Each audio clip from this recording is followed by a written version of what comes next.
ნაყინი არაქისის კარაქით თუ გაგესინჯავთ, ეს არის საოცრება. მოამზადეთ, დამლოცავთ. ვიცი ზოგი იტყვის, რომ რატომ ვიწოლო, წავალ და ვიყიდიო, მაგრამ საქმე ყიდვაში არ არის. ბავშვებს უყვართ დედიკოები და ბებიკოები საოცრებებს რომ ამზადებენ. ხო და დაგჭირდება დიდი ხრმა, ჯამი, 300 გრამი ნაყინის ფხვნილი, 1 შეკვრა ვანილი, 1 ლიტრი ცივი რძე, იმ წუთას გამოხებული მაცივიდან და აგრეთვე 1 კილა შესქელებული რძე, ესეც ცივი. ავთქვიფოთ მიქსერით მაღალ სიჩქარეზე 15-20 წუთის განმავლობაში, სანამ მასა არ გასამაგდება და გაოთხმაგდება და გამყარდება. ზოგჯერ ხდება ხოლმე, რომ არ ამოდის ნაყინი, ამიტომ შედგით ჯამიანად საღინულში 9 საათით და შემდეგ გააგრძელეთ კვება და ნაყინი წამოვა. გადავიტანე 9, მინდა რომ ვანილის იყო, 9-ს დავამატე.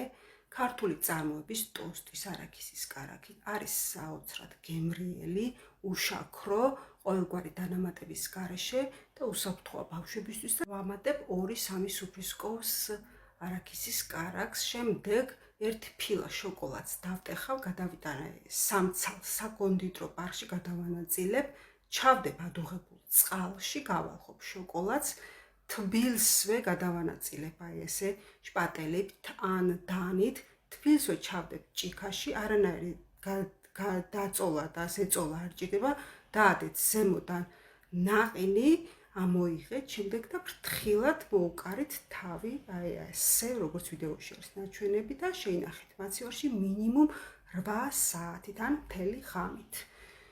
შემდეგ რაც დამრჩა ნაყინი, დავამატე არაქისის კრანჩი. ეს გამოვიდა სუპერ საოცრება. თავიდანვე კრანჩი უნდა დამემატებინათ. თუ მოგეწონათ ვიდეო გამოწერა, არ დაგავიწყდეთ. შეგიძლიათ მოაყოლოთ გახეხილი შოკოლადიც. გემრიელად მირთვით.